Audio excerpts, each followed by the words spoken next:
Yes, sir. Good evening, respected teachers and colleagues. I'll start my case. It's a short case. So my patient, Mr. TC, he's a 25 years old male patient, a resident of Gulbarga in Karnataka, and the history is given by the patient as well as the wife. So the chief complaints were imbalance while walking since past 2 years, clumsiness in fine activities since 1.5 years, and change in the speech since 1 year. So the patient was apparently all right 2 years back when he developed insidious onset and slowly progressive imbalance while walking and with a swaying in either direction. Initially, he was unsteady only on uneven surfaces and while traversing narrow passages or crowded areas. He felt more secure with the feet apart. Observers, however, felt he walked like a drunkard. However, there is no history of any worsening while washing the face or in the dark, and there is no history of any sensation of walking on cushion or slippage of the chappals. From past 1 year, he feels unsteadiness even while walking on even surfaces.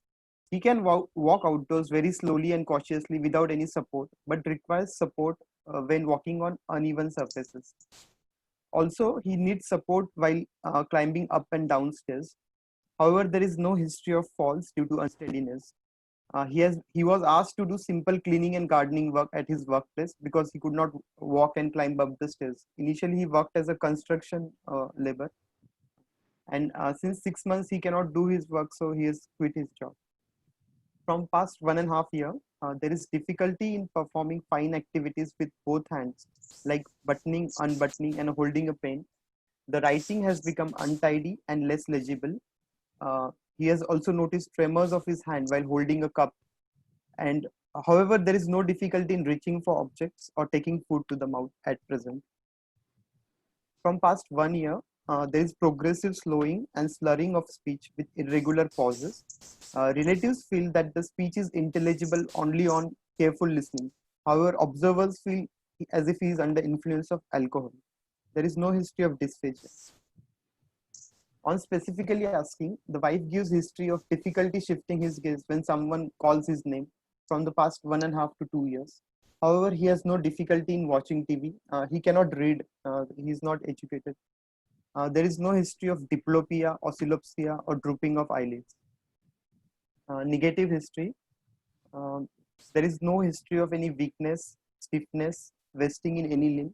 No sensory complaints like paresthesia, numbness, or loss of sensation, twitching of muscles, or any other involuntary movements, any vision or hearing impairment, no seizures, no behavioral or cognitive impairment, and no postural symptoms or autonomic disturbances like sleep and bowel bladder.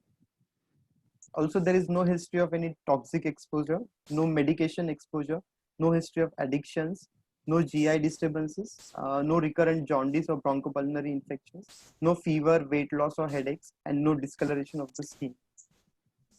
Personal history, he has normal bowel, bladder, sleep, and appetite.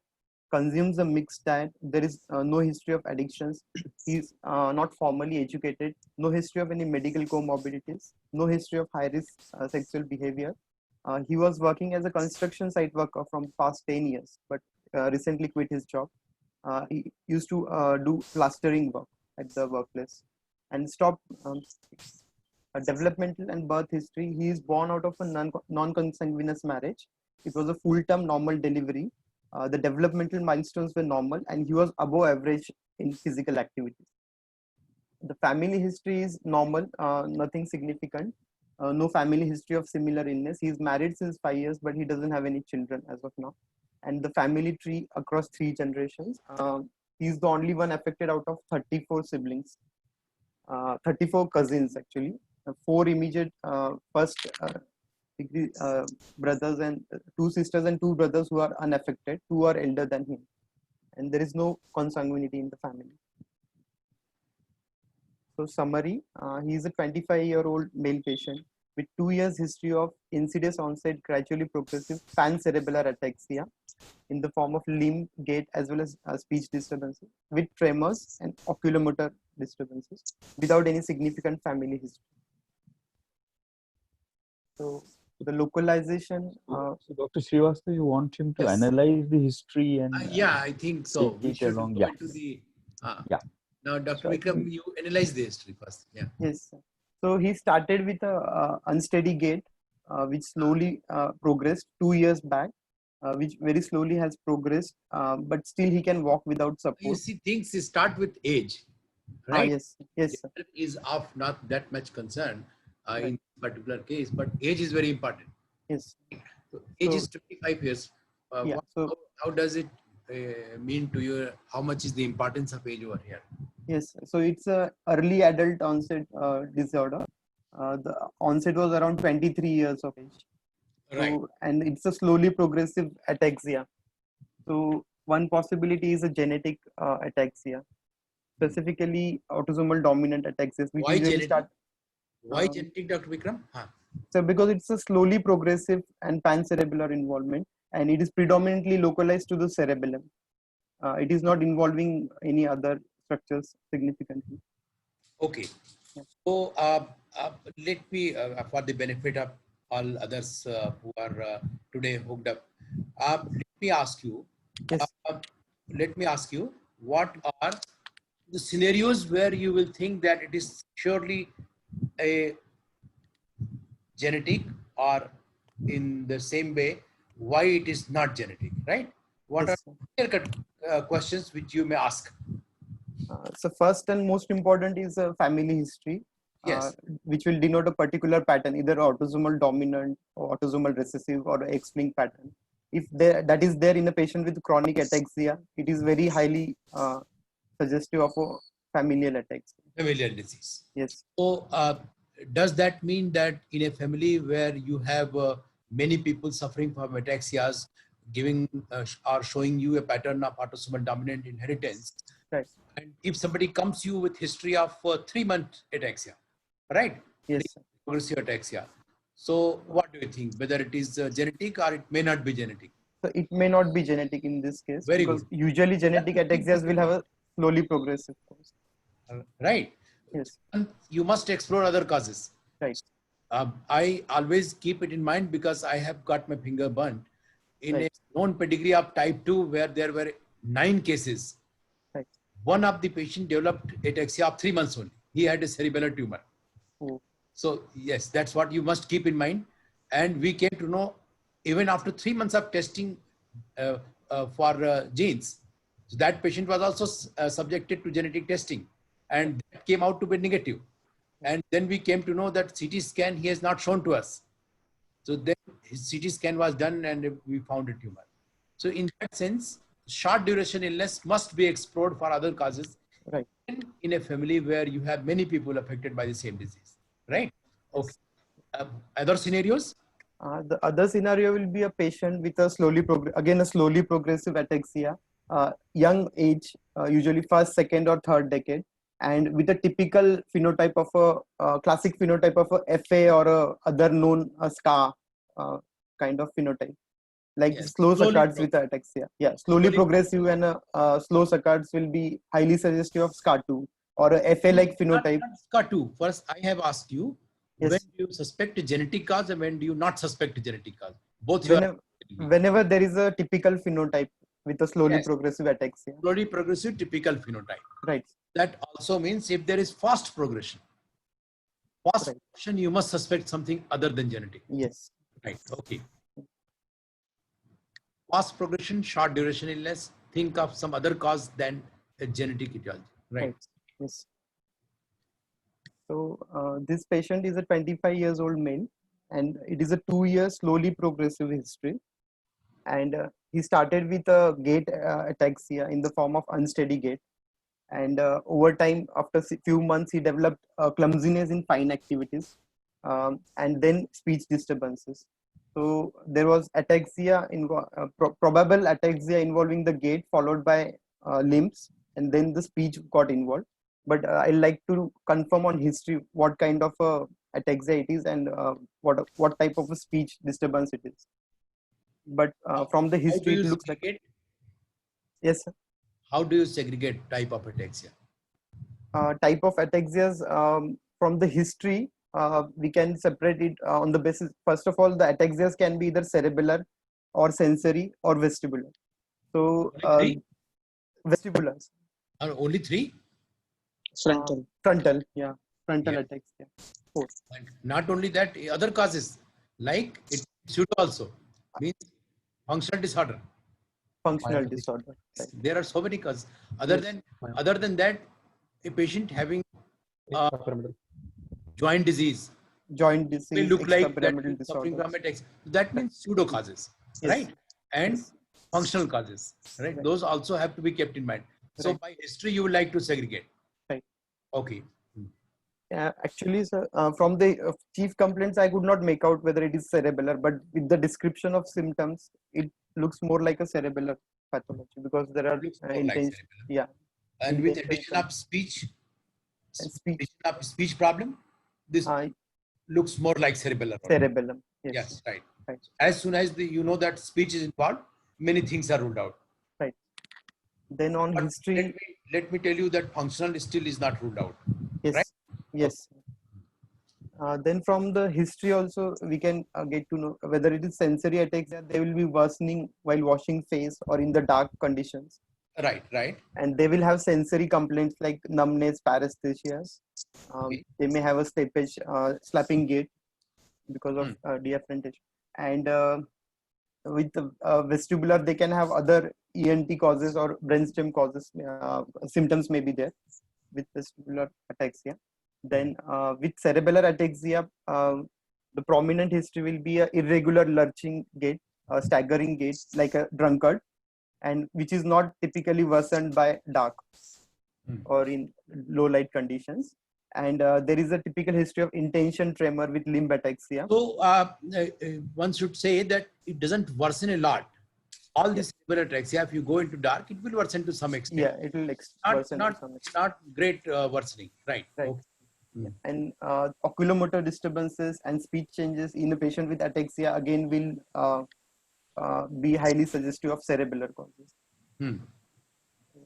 That is how we, on the basis of history, and on examination, the examination findings lead us cerebellar or sensory. Good. Go ahead. Go ahead.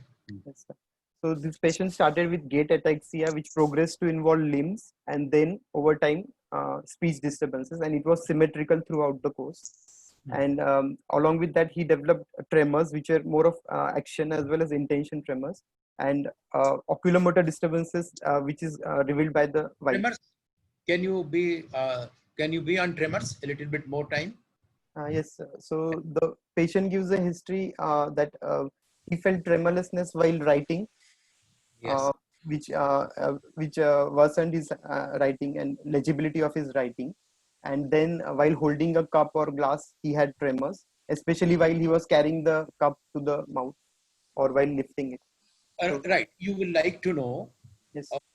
You will like to know whether the tremor is at rest or it is only occurring on intention or action. Right. So that is it was not present at rest. Yes. It was there while holding a thing, and it worsened with bringing the moving the thing. Like it was intentional component was there. Intention component. By history, you know with that the- intention. With the postural component as well. Right. Okay.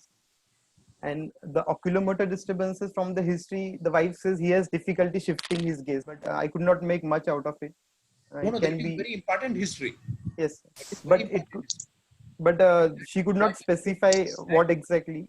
Yes, Vikram, that gives you clue immediately. Yes, Shift sir. of head is very important. Right. So, but it can be So because what of does that mean? so it can be because of a difficulty shifting gaze, initiating the saccade, which is oculomotor apraxia, Yes, yes. or it it can be because of ophthalmoplegia, or it can be because of slow saccades. no or- second. Yes. yeah. Three things you can think of as soon Right, as sir. it gives history Yes. of shifting of him. Right. Yeah. But she could not give more further clarification exactly, like whether he Okay. was blinking his eyes while initiating the saccade. So Okay. I'd like to examine and confirm what exactly is the problem. Good, good. Yes. So next point you have written without any significant family history. Family history. So you are considering a possibility of genetic disease, right? Yes. Yes. And you did not get a history. So Right. what are the scenarios where this will happen? So there are multiple This is a scenarios. frequently asked question, and Yes. I understand that you must be ready with the answer. Yes. So there are multiple possibilities which can explain this. The foremost and most important is some of the scars which are polyglutamine CAG repeats. They have a phenomenon of anticipation, and if a parent has a premutation range repeats, like in a suppose in a spinocerebellar ataxia 2, the patient has less than 32 or 34 alleles, that is in the premutable allele range. Okay. And with subsequent generation, the patient may transmit the disorder, and it may become a mutable allele, that is more than 35 repeats. One option, one reason is this. Yes. Other Sir. reasons? The other reason is a false paternity is one reason. Then, Yes. yeah, but Which does not happen much in our country, although yeah, it which doesn't happen much in happens in other countries. right. Right. Then it may be a sporadic new onset mutation while spermatogenesis or oogenesis. Right. Yeah. Right. Then Anything else? one more important thing related to anticipation: the parent may not have developed the symptoms by the time the progeny has developed the Low symptoms. number of repeats. Yes. They may have not developed the symptom till they survive. Means you have to look for deaths which have occurred early. Yes. Right. Right. Okay. And the parent may have died before developing the That illness. is what I told. Yes. So that may solve your Question hereditary. before you try to put the possibility of genetic disease in this scenario, right? Right. Yes. Not necessary that you have to have a family history. Right. Okay. You have to go by the phenotype. Yes. Right. Okay. So with this pancerebellar syndrome with oculomotor disturbances which may be cerebellar or related to the cerebellar connections and without any family history, I like to consider both hereditary as well as acquired ataxias. But acquired ataxias will be lower down. First, I'd like to localize the symptoms. First localize, then we will discuss it Yes. later. Right. So the gait ataxia, since we have from the history we have thought of the cerebellum as the cause of symptoms. So the Okay. gait ataxia probably medial and some part of intermediate cerebellum. Then limb ataxia is from the lateral cerebellum. Tremor, which was like an intention tremor and an action tremor, then it localizes either to a dentate or the dentatorubro-thalamic tract, that is the cerebellar outflow tract. And oculomotor disturbances, they can be either midline cerebellum or they can be because of brainstem involvement, that is extracerebellar involvement also. All That right. I like to confirm what is the exact disturbance and then local. So you see here that we are not able to go beyond cerebellum, right? Cerebellum, or its connections, Right. connections, not Yes. even remote areas, right? Yes. Okay. All right. So the possible, so it's a chronic progressive symmetric cerebellar pancerebellar ataxia, likely degenerative because it's a slow progression. And still, I like to consider some acquired ataxias which can have treatment, but on after examination. And Right. Right. the possibilities that I've kept at this point are spinocerebellar ataxia, though there is no family history, but the age of onset and the pattern of involvement restricted predominantly to the cerebellum plus minus the brainstem is one possibility. Then the autosomal recessive cerebellum, though they are early onset, some of them may come up late. So that, and they are quite common. So autosomal No, it is recessive, actually the range is right. Looking for autosomal recessive ataxia below 25 years, you must consider autosomal recessive ataxia as one of the possibilities. right? Okay, because as you told that this case started his problem at 23 years. Right. Yes. That is what I remember. Okay. Okay. So you must keep a possibility. Right. So as I told you that you must go by phenotype. Phenotype is very important. Yes. Okay. And then the other possibilities are other inherited ataxias, in which ataxia is a component of other multi-domain involvement, like the metabolic disorders, like Niemann-Pick's and Tay-Sachs disease. They can present or start with an ataxia, and or sometimes the ataxia may be prominent. So I like to examine and look for any other domain that is affected. So other inherited ataxias and acquired ataxias also I like to consider lower down, because they can have a treatment and he's a young patient. So in acquired ataxias, the possibilities, the most common are structural causes like CV junction anomalies or demyelinating or vascular disorders. Usually they are not so chronic. They are slowly, subacute onset. And then the paraneoplastic is odd for this presentation and this age group. Then some of the immune-mediated ataxias can be slow, like GAD and gluten. But again, the age is odd for GAD, and usually it is more common in females. But gluten ataxia it can be a isolated cerebral ataxia can be a manifestation of gluten, and it is treatable, easily treatable. So I'll also like to consider that the vitamin E deficiency is also a readily treatable cause. So I'll also consider that. Then from structural causes, a tumor is also slow growing tumor in the brainstem, which is compressed in the cerebellum or the cerebral connections. That is one possibility. Then acquired ataxia, so many, Yes, because there is no exposure or medication history. good So list. But let me ask you on a scale of 100, yes, 0 sir. to 100. Yes, sir. This case, this particular case being a degenerative case, if I say it is a degenerative case, Right. in a scale of 0 to 100, where will you like to put yourself? If you say that it's a degenerative disease. Around 90, I'll say. Yes. It's a degenerative. What are the reasons behind that? One is that the duration is almost 2 years now, Yes. more than 2 years. Right, It's sir. a progressive disease Yes. and confined to The cerebellum. cerebellum or its nearby connections, right? Yes. Right. Sir. It's unlikely to be a tumor or many other things which you have thought like Yes. blood causes. Unlikely, but we must explore. Why explore? Because you know that for a degenerative disease, you do not have Any treatment. any help to the patients, right? Right. Okay, go ahead. Yep. So on examination, the patient's I vitals were think, stable. Vikram, Yes, sir. I think Vikram, before you go to the examination, there are some questions that these students have asked. Okay. So maybe we can take them at this point, 3 or 4 of them, and then go to the examination. Right. I think there are 3 other students who have volunteered, so any one of you can answer. And Okay. if you can't answer, then we'll request Dr. Srivastava or Dr. Singh. Okay. So one student is asked, how does one differentiate between frontal ataxia and cerebellar ataxia? Yes. So who wants to take it? Utkarsh, you want to Yes. take it? Yes. Frontal ataxia. Frontal This I have been ataxia. showing in my slides when I present approach to ataxia. So I have a slide which differentiates from Okay. types of it. Right, right. Vikram, who is telling? Right. So we can. Frontal we can- ataxia will so have we can leave it. We can fascination. leave it for the moment. Yes, sir. Okay. If the slides are going to cover it, then we will leave it. Yeah. Yes. Hello. Yes, sir. Okay. Then somebody is asked, should Wilson's disease be considered with this history? So what is your answer? Furkan, what is your answer? Sir, Would you consider Wilson's disease? sir, in this age group, as it is a treatable cause, it should be considered. But being a chronic, progressive, and pure cerebellar syndrome, chances of Wilson are less likely. Yeah, I mean, it's largely a cerebellar syndrome.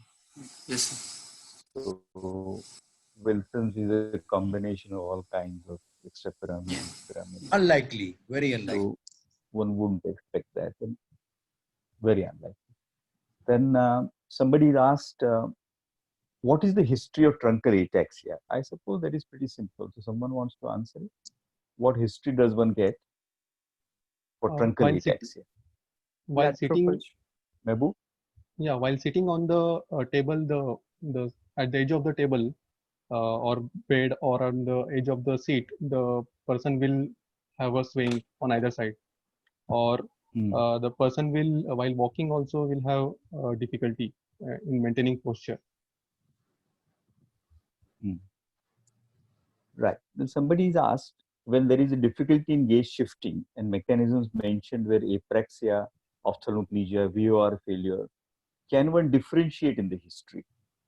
This is something close to Dr. Srivastava's Yes, work. So do you want to you tell can about differentiate it by most of the thing will be separated by doing the examination. Right. Apraxia can be ruled out, the slow circuits can be seen, and ophthalmoplegia can be seen. So examination will be very important to differentiate these causes. Yeah, so I think we have done most of them. Rakesh, do you want to say anything or we go to the examination?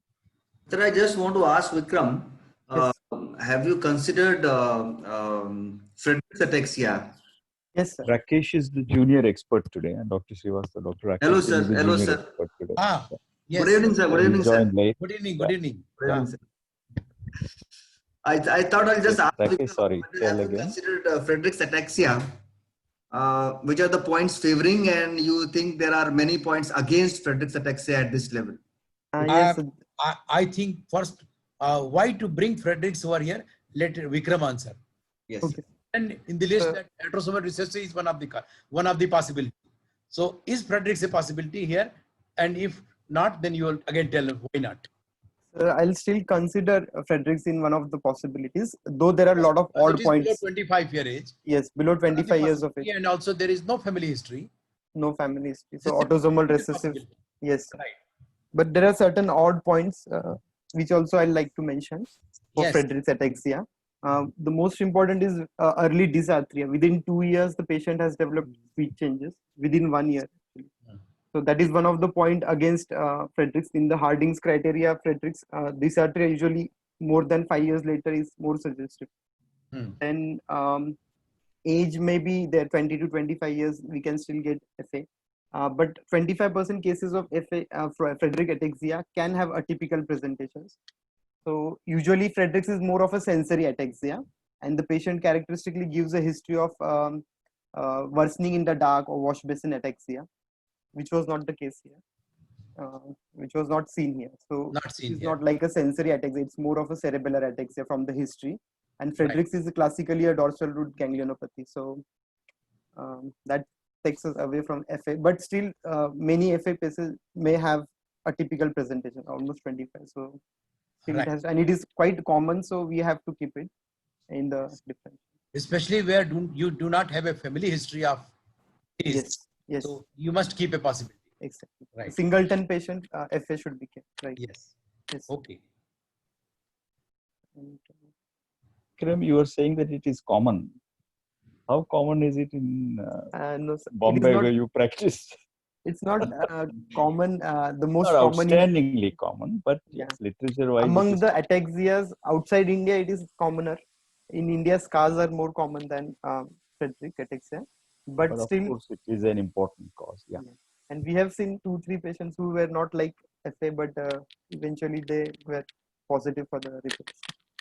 Yeah. 2 patients we have seen. Great. So you want to go to the examination now? Yes. Yeah. On examination, the patient's vitals were stable, pulse was 76 and regular, blood pressure was 110/70 millimeters of mercury. There was no general examination was normal. There were no dysmorphic features, no pigmentation changes. The cranium and spine examination were normal. There was no evidence of any skeletal deformities. Higher functions, the patient he's not formally educated. His digit span and attention was all right. Forward was 5, backward was 2. The fluency, categorical fluency was all right. Language and memory testing was normal. Cranial nerve examination, the visual acuity was 6/6 normal, fundus was normal, color vision was normal, and the visual fields were normal. On examination of the extraocular movements, the eye movement range was full, the pursuits were normal, Saccard onset latency was normal, the accuracy was there, but the velocity was slow in all directions, in vertical as well as horizontal directions. I've got a video of this thing. Then the vestibulo-ocular reflex was normal, but the VOR cancel, vestibulo-ocular reflex suppression was impaired, and impulse test could not, head impulse test could not be done. So this is the video showing speech as well as the eye movement, slow Saccard. Pen उंगली pen उंगली pen उंगली आपका पूरा नाम बताओ तेजू जयराम चौहान। आपको क्या तकलीफ होती है सर बैलेंस क्या रुक रही नहीं, बोलने में दिक्कत हो रही है, वजन उठा तो हिलता हूँ, कांपता हूँ, हड्डियाँ कम होता है सर। ठीक है Tezu So we also examined the speech in this. 5th, 7th and 8th nerves were normal, and the other rest of the cranial nerves were normal. The video was showing slow Saccards in the horizontal direction, and the Anything speech, else video was showing? yes, so the speech Speech. And The speech was irregular. It was slurred, syllable by Sorry? syllable. You don't see the stair? Yes, there is a stare. See how much pupil is covered? Yes, sir. There is a wide stare. Okay. Very obvious? Yes, sir. Right. Late retraction. Hmm. And the speech was slow, slurred, and with irregular stressing and volume of the syllables. It was syllable by syllable. So it is suggestive of a cerebellar ataxic dysarthria. Then should I proceed, sir? Hello. Yes, yes, continue. So motor examination, the build was average and he was well nourished. There were perioral fasciculations seen, especially over the perioral muscles, also in the tongue, but could not be captured on a video. There was no myoclonus or rest tremors. Tone was normal, power was normal. These are the videos which will show the perioral fasciculations. Tongue fasciculations are not seen in the video, but it was present.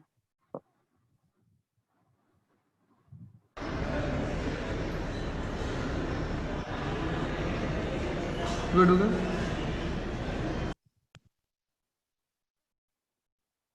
There was some resting as well. Okay.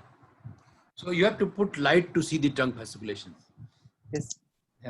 Okay, okay, continue. Actually, the patient was seen No many issues, months no back. issues. Continue.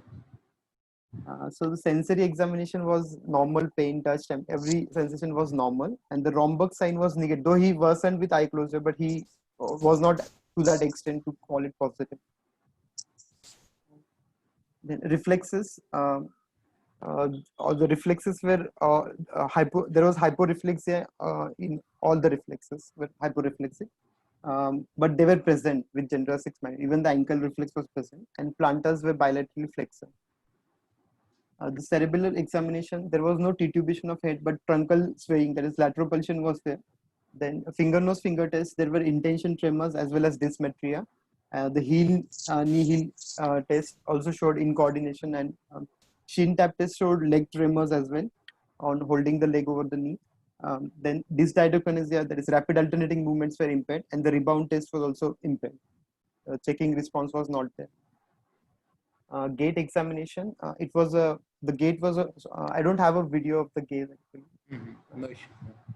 It was a broad-based gait stance with irregular steps. The cadence was irregular, with swaying in all directions.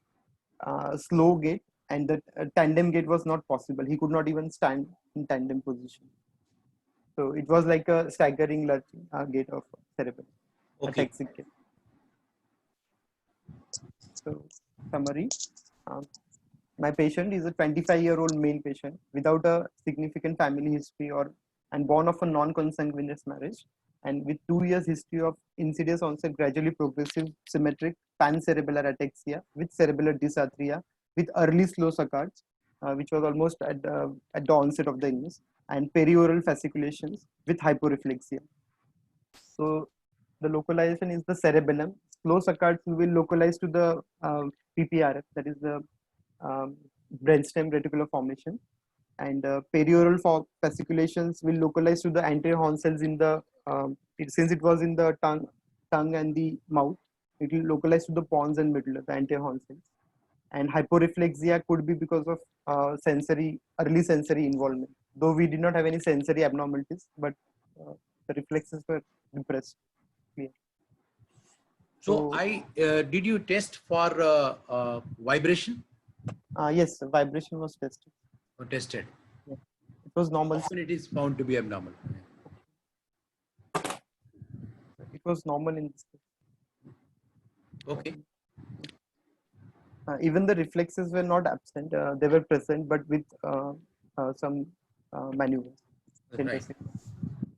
So the structures involved are the entire cerebellum, pancerebellum, with brainstem, particularly the lower pons and probably the medulla, and the peripheral nervous system, maybe the dorsal root ganglia. These are the localization structures. Cerebellum, PPRF, and peripheral nervous system. So, sir, with this classic presentation with chronic symmetric ataxia with early slow saccades and involvement of the peripheral nervous system with perioral fasciculations and the staring loop. All of these features are a typical phenotype for a particular spinocerebellar ataxia. So that is let me ask you here, is Yes, sir. Frederick's ruled out now? yes, sir. You tell me why it is ruled out, at least Uh, clinically and examination wise, why it is ruled out. So because there was no evidence of any sensory ataxia on examination. What are the signatures of Frederick's? The skeletal deformity is seen in almost 80% of patients on general Which examination. you did not find, Yes, sir. right? One, On then the eye movement abnormalities. So classic of Frederick ataxia is a square wave jerk, which was not seen. Slow saccades are usually not seen in Frederick.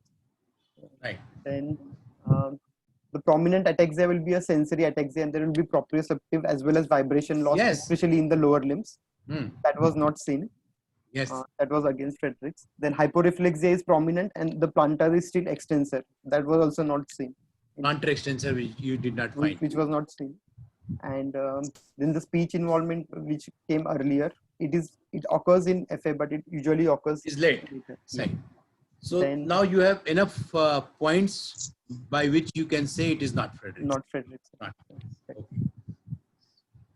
So the first possibility I like to keep on the basis of history as well as examination is a SCAR2, spinocerebellar autosomal dominant spinocerebellar ataxia 2, that is SCAR2, because it fits the typical phenotype, that is chronic progressive ataxia, onset in the third or fourth decade typically, and with early slow saccades and early peripheral neuropathy. So this is the typical phenotype, and the perioral fasciculations are known to occur. Anterior horn cell involvement is known to occur, and the staring loop, that is extrapyramidal features, are also known to occur in SCAR2, though they occur usually on a later stage. So SCAR2 is one possible. SCAR3 can have a similar phenotype to SCAR2, but usually the oculomotor disturbances, that is slow saccades, come in a late stage, not in an early stage. So Yes. SCAR3, what are salient features? SCAR3, sir, it has a wide phenotypic Yes. presentation. It's very wide. Wide Now phenotype. that there are 5 subtypes, we have subtypes of SCAR3. Okay. Yes. So it is so much wide. Yes. Don't go into the. Let me ask you. Will you like to keep a possibility of type 1? Type 1 is like SCAR1, so it is spastic ataxia. More of spastic. Spastic ataxia. So actually, I'm familiar with What you only get is 3 brisk types. reflexes. Yes, sir. So in SCAR1 and SCAR2, Yes. SCAR2 also can give rise to brisk reflexes, but in an early state of disease, not just later. Right? Yes. So there also you can have brisk reflexes. In one, you can have brisk reflexes. So what are other things which say that it could be 3? SCAR3, sir, the most prominent will be the staring loop, that is lead retraction, Yes. which is very classic, and the Hmm. perioral fasciculations, tongue and perioral fasciculations, which are also very classic. They are more common in SCAR3 than SCAR2. Hmm. Then it can have a peripheral neuropathy. Usually it is a late onset, but late onset SCAR3 has a peripheral neuropathy, but it can have that. And other than that, its picture is like a proper SCAR1, like typical oligopontocerebellar phenotype. Right. So will you still like to keep possibility of 1 or not? Not at all. One, no, sir, because one usually does not. It is a very typical spastic ataxic syndrome. One is more typical spastic ataxic syndrome when we Pyramidal do not- signs are prominent. pyramidal signs are Even prominent. in late stage of disease, pyramidal signs are prominent. Yes, sir. Even in late stages, and the progression is rather faster than other scars. And then the perioral fasciculations are not very well described with SCAR1. They may occur, but it is very uncommon. SCAR2 and 3, it is commonly reported, perioral fasciculation. Then, and SCAR1 can have cognitive impairment also, but later. So on. one question you tell everyone. Yes. What are the SCAR patients? What are the Yes. types of SCAR patients which will have slow saccades? Close accounts. Okay. One is SCAR2. 2 and 3 you have already mentioned. Yeah, though typically early slow saccades will be SCAR2 and 2 is SCAR7. early. 2 is And early, 7, which yeah. which has been mentioned by Dr. Wadia. In Yes, his sir. paper, And he has mentioned in brain paper somewhere 1990. It says that 19 the saccades are slower in the earliest state of the disease, right? Yes, sir. Okay. And even SCAR7 can have early slow saccades, but Hmm. it has the other typical manifestations which are lacking in our case, that is vision impairment or color vision impairment. Both are lacking. So SCAR7 can have early slow saccades. Then late slow saccades are So typical of what about SCAR3. 17? SCAR17 is a late. No, not late, not early, but you may have slow saccades. Yes. Okay. Any other? SCAR3. Then mitochondrial. Let me tell you, one also may have slow saccades. Yes, sir. But later stages. Later stage. One may Later have slow stages. saccades. So One. 1, 2, 3, Yes, sir. 7, 6 also, and 17 also may have slow saccades. Okay. Sir. So all the CAG repeat. And so slow saccades can also be seen in ophthalmoplegia rather than slow saccades. Ophthalmoplegia can be seen in vitamin E deficiency ataxia, then in mitochondrial disorder. But slow saccades are typical for this. Sir, there are some good questions. What? Yes. Should we take some few questions, sir? Yes, yes, of course. Now, somebody is asking, what is the localization of dysarthria? So basically, Vikram or either of the three Yes, yes. take up with this question. Where do you localize dysarthria? Yeah. I'll take it. So midline versus feature of lateral hemisphere. So it is a feature, typical feature of cerebellar type of dysarthria is a typical feature of intermediate cerebellum, that is paravermian cerebellum. Right, right. Yeah, because the location for the mouth is around that area. Yeah. And which are the other features of lateral hemisphere? Lateral hemisphere, the very lateral hemisphere will be typical for limb incoordination and limb ataxia. Yeah. Dysdiadochokinesia. And dysdiadokinesia is again intermediate to lateral Intermediate or cerebellum. lateral. Yeah. Okay. Then which are speech? Speech is intermediate cerebellum. Intermediate. Okay. Anything else? Oculomotor disturbances are typically midline or paramidline. Fine. In the midline, vestibular, the flocculus, Oculonodal. paraflocculus will have more of gaze fixation abnormalities and vestibulo-ocular reflex abnormalities, while the dorsal median, dorsal vermis, that is the superior vermis, which will have more of saccade accuracies, which will be impaired. Okay, good, good. And Vikram, you said his backward span was only 2. So actually, he was backward span of 2. Does it indicate something, some dysexecutive syndrome in a cerebellar case? There is a possibility, so that's why it was tested. You can't rule out. You can't rule out because it is a feature of all the scars. Of which lobe? I mean, it's a feature It's of a posterior cerebellum. no, it's a feature of lateral or the midline. Impaired executive function, sir. Yeah, cognition. Cognition is posterior lobe of the cerebellum, so it is hemispheric. It's a hemispheric. Yeah. Right, right. Okay. So is cognition impaired? So we can say possibly because the backward digit span was only 2. No, not in this case. I'm asking, is cognition impaired in scars? Yes, sir. It is commonly impaired, but particularly in the late stages. Only in SCAR17 you can have a very early and prominent. In fact, it is the most prominent symptom in SCAR17. Then DRPLS and early onset SCAR7 can have prominent cognitive impairment early on. Has SCAR7 been described from India? SCAR7. Yes. Yes, sir. Yes, What you have published. Sir, as a What is the hallmark? SCAR7 hallmark is, sir. SCAR7. I've read your paper. Oh, that is in IGMR. What is the hallmark of SCAR7? SCAR7 hallmark is a maculopathy, that is cone rod degeneration. Visual involvement is the hallmark. Causing visual loss, and sometimes even in the early stage, there may not be visual loss, but they can have color vision impairment, which can be tested on vision charting. One more thing which we noticed in our paper was that all the patients were from Haryana and they were Jats. Okay. This is written in that paper. Okay, all right. Yes. So Then 7 has there particular is a feature. question on impaired view or cancellation versus pursuit. Are they same, and what is its localization? It's a good question which is asked. I think it's open to Parul, Open to Utkarsh, Vikram, everyone. Actually, VOR cancellation is suppressing the VOR. Normal VOR, so it tests the pursuit itself. So if the Yeah, pursuits exactly. are normal, the VOR should not be impaired. Both same. The cancellation of VOR should not be impaired. But in this case, we found it was a bit contradictory. No. Normally you get impaired cancellation of VOR in a patient of cerebellar. Yes, sir. Patients are not able to cancel their VOR. Yes. It is same as actually pursuit. Am I Impaired pursuit. It is a sophisticated method, very sophisticated method for testing pursuit. Right. If the patient is not, if you are not in a clearly and making it out on normal testing, then VOR is a more sophisticated test for pursuit. but both has same value. If somebody is impaired pursuits, he will Right. not be able to cancel the VOR. VOR. And Yes, what is its localization? Flocculus and Floccular nodule, Floccular vestibular nodule. cerebellum. Yeah. Vestibular cerebellum. Okay, fine.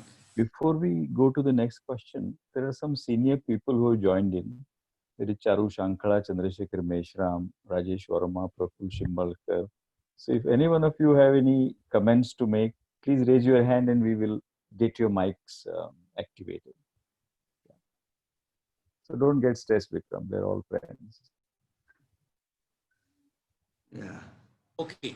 So you want to go on, Rakesh? Yeah. Sir, there are a few more questions. Somebody has asked, what is the cutoff value of the stance? Let's ask Dr. Achal Srivastava how he wants to take it. You want more questions now, or you want to do the differential? It all depends on time, sir. How much time we have, we can continue. I think I think we will have to, go with the case because it is already 9:25. right. Yes. Yeah. And we may take up the questions if we have time. Right. Yeah. Okay. So then the other autosomal dominant scars which can have similar features, and autosomal recessive ataxia still I have kept in. Right. Yeah. So what happens to the autonomic involvement? In this case, there was no autonomic involvement, but SCA3 is known to, some of the scars are known to have autonomic involvement, especially SCA3, where there are sleep disturbances as well as One of the subtype of SCA3 is based on autonomic involvement. This is so much variation in SCA3 and autonomic involvement is so much there that one of the type is based on prominent autonomic involvement, right? yes. And so what about other types of scars like 1, 2, and for that matter 6? For autonomic involvement, sir? Yes. Okay. It is involved to some or the other extent. Okay. And it depends on The reticular duration. Okay. You will not find it in very initial state of the disease. Right. And once there is autonomic involvement, very initial state of progressive ataxia, what do you suspect at that time? MSA, but MSSC? the group has to be Not in this case. This is 25-year-old. About 30. Yes, of course. Yes. Okay. Go ahead. Yes.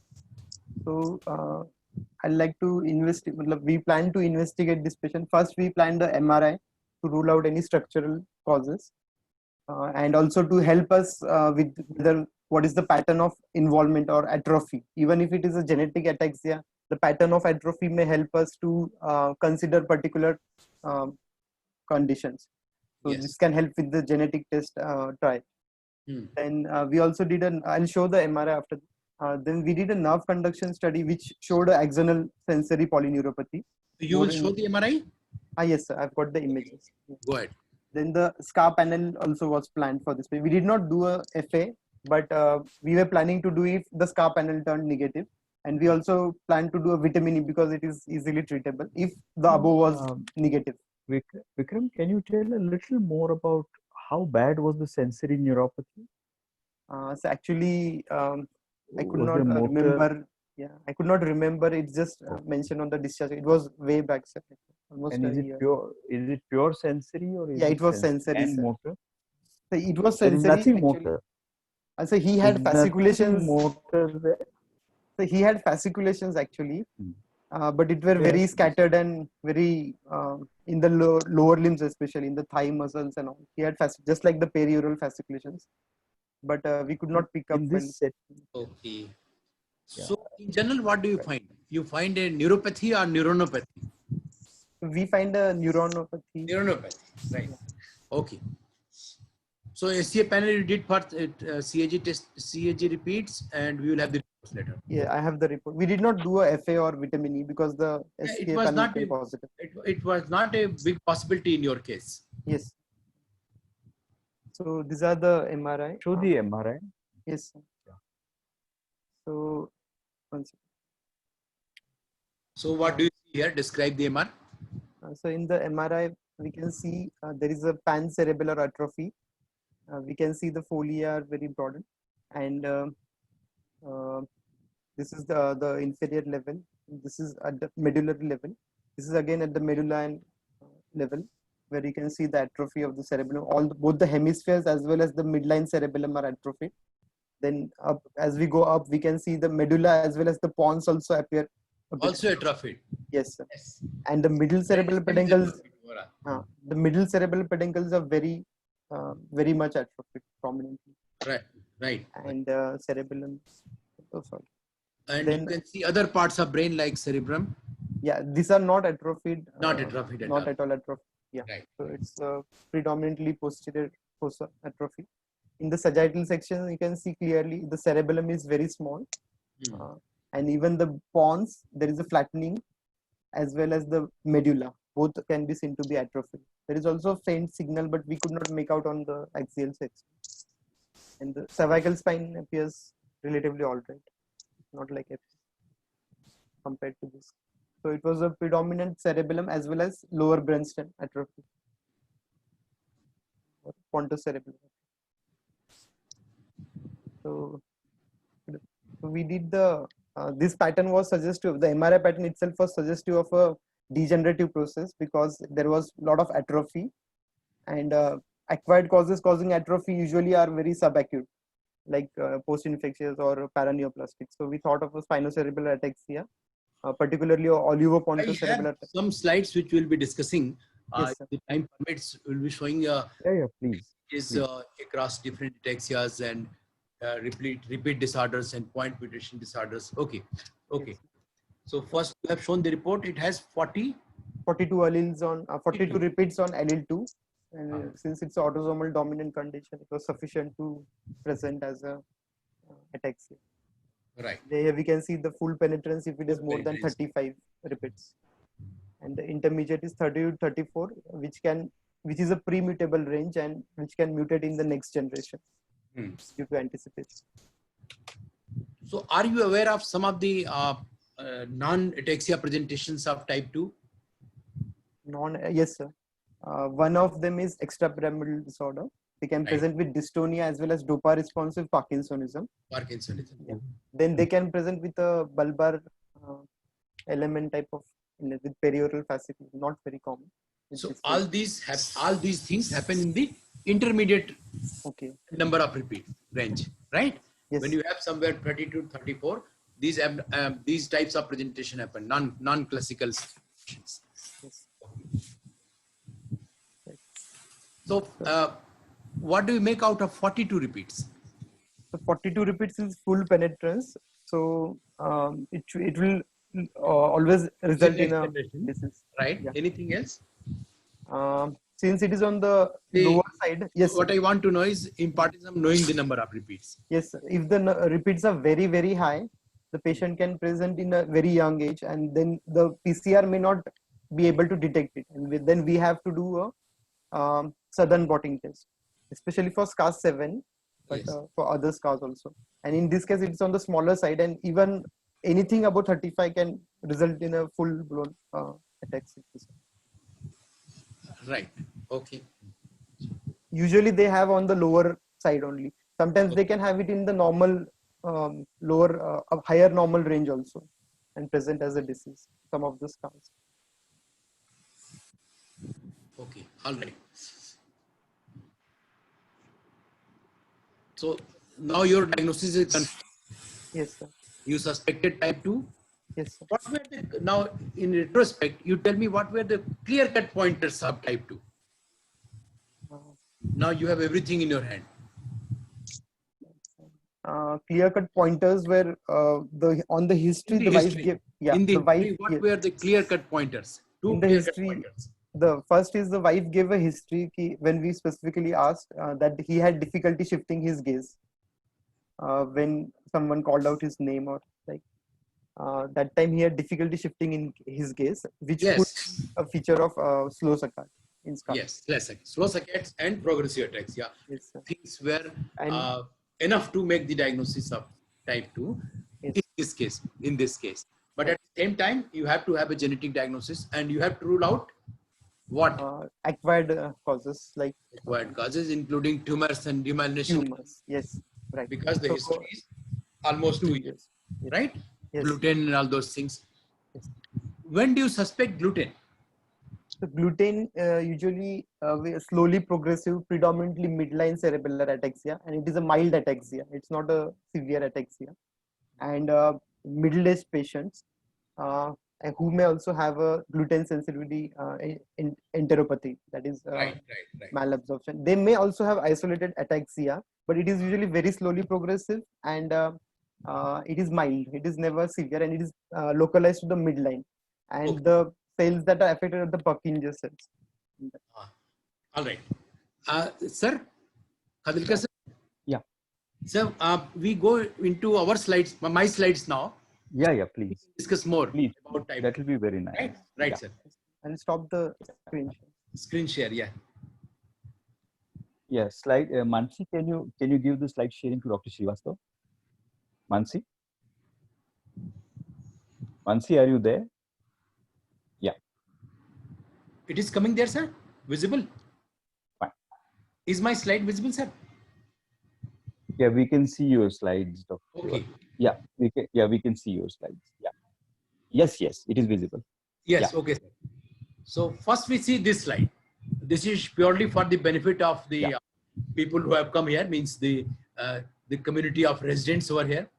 You see this slide, and it is very important, and which tells you how to distinguish based on clinical features. In that, you can see the type 2 ataxia, slow saccades, peripheral neuropathy. These are two prominent things in type 2, whereas SC1, where you rightly sticked that they have pyramidal features, prominent pyramidal features, prominent pyramidal involvement and ophthalmoplegia. Then in type 3, we have again pyramidal involvement, ophthalmoplegia, neuropathy, and some have different types like autonomic involvement, Parkinsonian phenotype. Those 5 types I told you about type 3 ataxia. And then type 6 again, it has been reported only from northeastern part of India, and from no other part of India. And we have purely ataxic syndrome and mild ataxic syndrome, rather I will say. And then type 7, which we have reported, has prominent feature of macular degeneration, means visual involvement. Type 8, nobody has reported from India. Type 10, again, it is something which is common in Mexico, and those people who have reported from Brazil. Type 12, you all know, must be knowing, we may present a case later, and which is commonly found in Agrawal community and has prominent tremor in hands. Gait ataxia develops later, and for many years, you may not have gait ataxia, and which confuses you with the essential tremor. Right. Type 13, we have not seen. Then type 17, we do have some cases, has been reported from India, from Bombay, psychiatric features, dementia, chorea. And let me tell you, the first case of type 17, which I saw personally, had chorea and psychiatric features. And that case was initially thought of having Huntington disease. It turned out to be negative. Then we tested for type 17, and then it came out to be positive. Okay, so these are some common features and those common ataxias which we often see in our country. And this is another important slide, which is how to differentiate between 1, 2, 3, and 6. And those specific phenotypic features like cerebral dysfunction, psychotic velocity, myoclonus, dystonia, chorea, involvement, peripheral neuropathy, and intellectual impairment. You can see here, all of them will have ataxias. So that is 100%. Then psychotic, you can see again, some 70 to 90% cases will have saccadic impairment. And also in 1, which I was asking you, right? The type 1 will have more of saccadic involvement than type 3, right? Type 6, again, not that common. And maybe we can ignore this part in type 6. Myoclonus, again, commonly seen in type 2, not in others, rather. And other dystonia and chorea presentations you may have in type 2 and type 6 to some extent. Type 1 also. Pyramidal involvement, again, commonest with type 1, type 3 also, which you were right. And then you may have in type 2, and especially in early state of disease in type 6 also. Peripheral neuropathy, type 1, most of them will have, rather as I told you, neuronopathy. And then neuropathy again in type 2, type 3. Actually, we have type 2, if you ask me, we have some more than 300-400 cases. And most of them, I will say, showed some of the other evidence of neuropathy on doing electrophysiology. And type 3, again, they have neuropathy.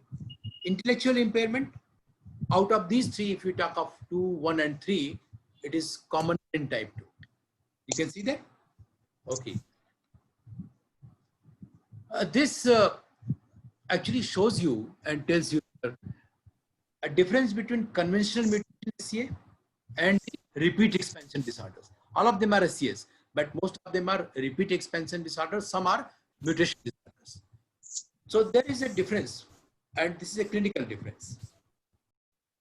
Since in conventional mutations, no anticipation happens, so there is variable age at all. Whereas in repeat expansion, you may have phenomena of anticipation. And these conventional mutation disorders are slowly progressive ataxias than the SCS of which are repeat expansion disorders will have a rapid progression. And in conventional mutations, you may have childhood onset, not very severe at presentation, and repeat expansions will have juvenile or after that, means 30 or 40-year age presentations. And if you go into the pathology, you will find Purkinje cell loss in predominantly in conventional mutations, whereas the repeat expansions will have more of diffuse neuronal cell loss. Okay, so we come to the imaging. You see here, conventional mutations in the upper part of slide and lower part of slide is repeat expansion disorder. So going by the pathology, which I told in the previous slide, more of widespread neuronal loss you can see here. The brainstem and cerebellum both are atrophied, whereas in conventional mutations in the upper slide you can see very prominent cerebral atrophy, and whereas the brainstem is not involved or very less involved. Right? And this is I specifically brought it here. This is a case of FRDA where an MRI has been done at 1 year, the second MRI is at 10 years, and third MRI is at 20 years. So you can see the 20-year MRI, where you will find the cerebellar atrophy also, vermin atrophy. So you should not be confused. This much atrophy is visible after 20 years of illness, right? Whereas in SCAS, and you will have atrophy very early, 1 year, 2 year illness also will show this much atrophy, right? Okay. So this is actually showing you imaging features in 1, 2, and 3, the common 3 ataxias. You see here in type 1, cerebellar as well as brainstem and cervical spinal cord atrophy. You can see here in this, right, in this picture. And then type 2, you must note it here, hemispheric atrophy is more than vermin atrophy, right? Which is specific for type 2. Pontine and medullary atrophy you may see, cervical spinal cord atrophy you may see. Then in type 3, what will happen? Vermin atrophy is more prominent than hemispheric atrophy. You may have atrophy of cerebral peduncles, brainstem, cervical spinal cord, then striatal degeneration also may be visible. As we discussed that it is type 3 has a very wide type of presentation. There are some 5 subtypes. So type 2 has been, I mean, say, Wadhwasser's name is always attached with this. In 1961, he described it. At that time, it was known as, or still people call it Wadhwa variety. Wadhwa variety of ataxia. And we still remember it as Wadhwa variety. There is characteristic head thrust, right? That is what was available in the history. Head thrust. Patient gave its history of head thrust, right? Okay. So this was another paper by Wadia sir only in 1998. And I have been one of the fortunate persons who have met him personally. So this is, again, this was a very landmark paper, I will say, clinical genetic analysis of 6 Indian spinocerebellar ataxia predictors. This was first paper from India which showed, which was there published with genetic mutation. Something about allele size, which I was asking you people. So you can see here, allele with 31 or fewer number of repeats not produce ataxia. That is normal, right? So 32 allele is of uncertain significance. You have to correlate. You have to look for present publications whether 32 number has done something or not. And you may need to observe a patient for many years, maybe 70, 80, 90 years, whether he does symptoms or not. Then the numbers of 30, 31, and 32, they have been found to be often associated with ALS. So they are supposed to be risk alleles, right? So then 31 number with homozygosity. On both arms, you have 31 number. So in that scenario, you may have ataxia. So that is, you will call it recessive variant. Then dominant SCA2, again 33 or more, which you all know that 33 and more number will be associated with dominant SCA2 allele, right? And then you also know reduced penetrance and full penetrance, you all are aware, and wiser. And let me tell you, alleles of 33 repeats are considered to be late onset. What is the importance of this? The importance of this is, if somebody develops progressive ataxia after 50 years of age, you must keep a possibility of type 2, right? Apart from, what is the next possibility? Multisystem atrophy of paraneoplastic and all those things. But you must consider type 2 also in that scenario, right? Okay. So I have tried to convey from my presentation. Okay. Fantastic. I think it was terrific. Yeah. So I I think you've seen so many that you gave the juice in a very short time. So okay, sir. fantastic. So this is what I wanted to convey to the audience about type 2. Any more questions? At least we should take before Yeah, we questions are conclude. there. I have taken a list. So Now, maybe 1 or 2 more questions if you have time, Dr. Yes, Srivastava. yes, of course. yes. The question is, what kind of tremors you see in a patient of cerebellar disease? So anybody of you can answer, you know, how many kind of tremors can you just describe? If Vikram remembers, I asked him. Yeah. So Uh, either first- Utkarsh or Mehboob, anybody? In cerebral, you have an intention tremors, means it is a perpendicular to the path of trajectory. You can have also postural tremors. It involves more of proximal muscles than the distal muscle. rubral tremor. It can also be rubral Yes, tremor because of, Yes, SCA is one of the SCA is type 12. so it's an action tremor. What is the type of tremor which you have seen? You must Action tremor. Action tremor. yes, Action tremor. action tremor. What about rest tremor? We So can type 12 people may also have rest tremor. Palatal tremors. Type 12 is very specific in terms of tremor. Palatal tremors also. Palatal tremor. In type 12, it is not seen. the cerebellar outflow tract. As I told, that type 12 is very specific. You may have rest tremor, you may have action tremor and intention tremor. So, and sometimes also you may have some myoclonic component in the intention tremor, and sometimes people call it Holmes tremor, right? Okay. The cerebellum is also the site for essential tremor. Generator is in the cerebellum, and the rubral tremor is also because of the cerebellar outflow tract. We can get a rubral tremor as well. That Right. is dentatorobrothalamic tract or the dentate nucleus. Yeah. But Then I sir, think you about wanted to tell SCA, us. Yeah. SCA12, the comment that Dr. Srivastava made earlier on, they look like essential tremor. And they Look stay like like that. They stay like that year after year. Till some Sir, after I after had few a years, it's sort of. Yeah. I had an engineer, sir, who developed tremor in 34-year age, and he came to me at 71-year age and is still having tremor only. Since he belonged to the Agrawal community, I tested him for type 12. He came out to be positive. But after 10 more years, he developed gait ataxia. So, That's right. I mean, for many years, he was being treated as essential tremor. And also, some of the patients have undergone DBS, or, thinking that they have got Parkinson's disease. yeah. I mean, they're so long, they have the tremor dominant syndrome year Tremor after year after year that you wonder what they are. Yeah. Yes, sir. Then, sir, Dr. Gajra is asking, what are the 5 subtypes of SCA3? Showed in one of his slides. Five, Subtypes, sir. Type Subtypes 3? of SCA3. Of SCA3, sir. Subtypes of 3. yes, there are 3 subtypes, and it is not named, rather based on symptoms only. Based on symptom, as I said, one of the type is prominent autonomic, again prominent pyramidal. So by this they have tried to classify, and in my opinion, it is totally unnecessary classification. Okay. Yeah. Then, sir, people who do not have work try to do a type of thing.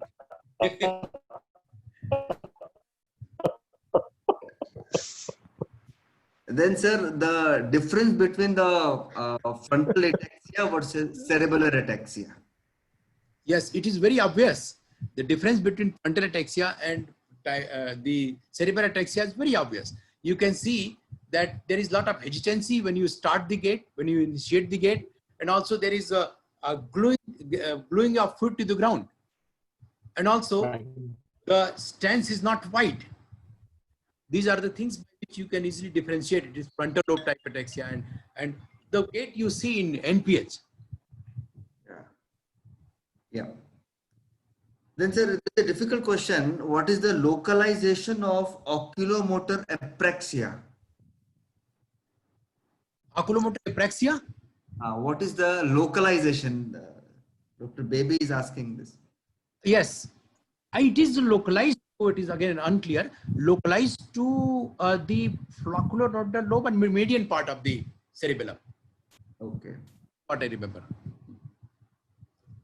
Then, what is the cutoff value for the stance? Various scars have different cutoff values. Yes. So type 2, which was our case today, as we have discussed in the slides. I think the question 43 is and for beyond. For the stance. Stance, sir. Yeah. How much is what is that, cutoff value for the stance to say that For the somebody stance. broad-based when does one say the gait is broad-based? Is broad-based cutoff?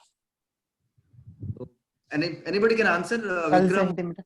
Normally 12 centimeters. 12 centimeter, more than 12 centimeter. 12 centimeter. Median Yeah. line. Yes, yes. Then is lower limb ataxia same as gait ataxia? No. No. No, it's different. So what is lower limb ataxia? Limb ataxia and gait ataxia. Yes. So people who fill up the proformas will know. So what is limb ataxia, Vikram? You can tell. You have this patient as well. Limb ataxia is Test for limb ataxia. testing limb ataxia. Yes. So for testing limb ataxia for the upper limbs, we'll do For the lower limb. For the lower limb, we can do the knee heel knee test. Then the shin tap, the knee heel knee test, and also we can do the toe to finger test. We can ask the patient to touch the finger of the examiner, and during that movement, we can see incoordination of the movement, and there may be dysmetria and pass pointing. And on the knee heel shin test, there will be a lot of clumsiness and difficulty in keeping the feet to the shin. So, and also that is testing limb ataxia. Lower limb ataxia. Right. Whereas gait ataxia, you have to. We have to look at the general gait and the tandem test. Right. Yeah. Then difference between the vestibular ataxia and cerebellar ataxia. How do you differentiate clinically and of course after examination? Yes. Anybody can answer. Anybody can answer. Vestibular Furkan, you want to ataxia. answer? So usually in vestibular ataxia, there will be its correlation to the vestibulocerebral part of the cerebellum. So patient will have only gait ataxia. Otherwise, in cerebellum, there will be also the involvement of limb. Limb ataxia can also be seen. And on examination for the other findings for nystagmus, then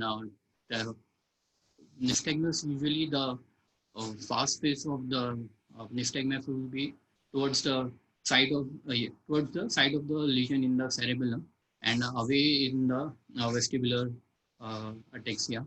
And while vestibulo-ocular reflex is usually impaired in both. And No, vestibulo-ocular reflex will be, in fact, So the if- gain of cerebellar will be very much less in a patient of vestibular. yes. Cerebellum. Yeah. Mehboob, you want to answer? Sir, a prominent symptom in vestibular will be the vertigo. The other thing in the cerebellar will be imbalance. Vertigo you may not get if there is a bilateral vestibulopathy. Yeah, sir. And in vestibular, the nystagmus will be fast and towards the side of the lesion, and in cerebellar it will be coarse nystagmus. Yes, sensory. Vestibular, you may not get nystagmus. So if it is a chronic bilateral vestibular Chronic. process, then you don't have vertigo. They will only present with imbalance, but the Yeah, imbalance will be characteristically very bad in dark lit conditions or Yeah. so that is the most important difference. And then on examination, there will be only a gait ataxia, and there will not be a limb ataxia. Whereas cerebellum, if it is a pancerebellar involvement, you will get a limb ataxia, lower limb ataxia as well. So And it is what only about a, the head thrust? the head thrust will be impaired bilaterally in a bilateral symmetric vestibular ataxia. It will be very helpful to differentiate between the two. Means And in pass pointing, in cerebellum, Pass ipsilateral occurs, while vestibular, both limb deviates to the side of lesion during the pass Okay. pointing. Sir, anything else sir, in this difference? Dr. Sir, Srivastava, you want to add anything? Hello? Yes. You want Do to you want add to anything? add anything, sir, in this I vestibular? think What? They told most of the things. Yeah. Then, what are the differentials of ataxia years of age? Ataxia? Elderly, yes. Beyond 45, 40 years, elderly ataxia. Differentials, Causes of. causes, yeah. Okay. Rakesh, if you say 45 is elderly, there is trouble. Huh? But these days, the retirement age in government institute is 65 years. Yeah. No. I'm so sorry. The best definition, Rakesh, the best definition is old age is 5 years older than where you are.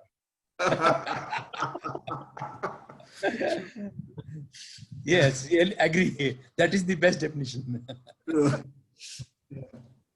Yes, Mehboob or Vikram, Furkan, I want. So immune-mediated and paraneoplastic, immune-mediated mainly anti-GAD antibody associated ataxia, and paraneoplastic with small cell lung carcinoma, ovarian and breast cancer Yeah. in elderly patients. And any other, degenerative cause of elderly? In degenerative autonomic system involvement is prominent that MSA can be and then if it is rapidly progressive associated with dementia, myoclonus, then CJD could be considered as one of the differentials. Then in treatable hypothyroidism should be taken in consideration. Okay. Maybe suppose if I want to ask you beyond 55, beyond 55, yes. still older. Sir, Which one? Classic. with lot of tremors looking like SCA12, but SCA6. for older age group, 50s. And this is actually one of the differentials of type 12. Yeah. Tremor, there are 4 Message. tremor dominant things. One is Parkinson's, MSSC. other is essential tremor, third is type 12 ataxia, and what is the fourth one? Fourth one, yes. FXTS. DRP. FXTS is the fourth one, prominent tremor in hands. And that is something which closely mimics type 12 and which I have presented in various conferences. Type 12 and FXTS, I have got 2-3 cases, so I presented it somewhere. Yeah. And sir, even this Fragile X. Fragile X, that is the FXTS. FXTS, yes. Tremor ataxia syndrome. Yes. Then I think we are through with the questions. Yes. Yeah, we covered most of the And questions. We are close it to looks 10 like o'clock. time is also going through. Yeah, there are some few more 10 questions. o'clock. So probably time to close the. There are more questions. Yeah.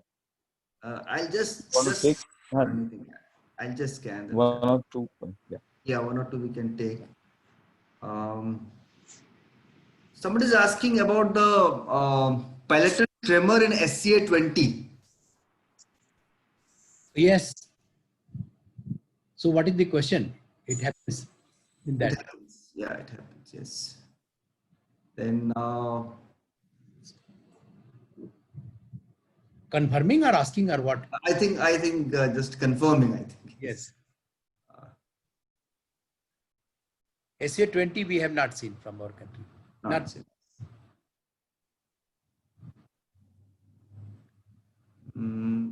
I think we are through, sir. Yes.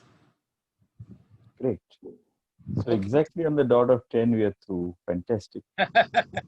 So let's thank everyone, particularly Dr. Srivastava for being here today and spending 1.5 hours of his time and giving so much information about ataxias. He's one of the few people who really worked on ataxias in our country. So thank you very much, Dr. Srivastava. Thank you, sir. Thank Vikram for preparing the case and all the experts, particularly Rakesh, Devashish, and everybody. There were 305 attendees today. Yeah.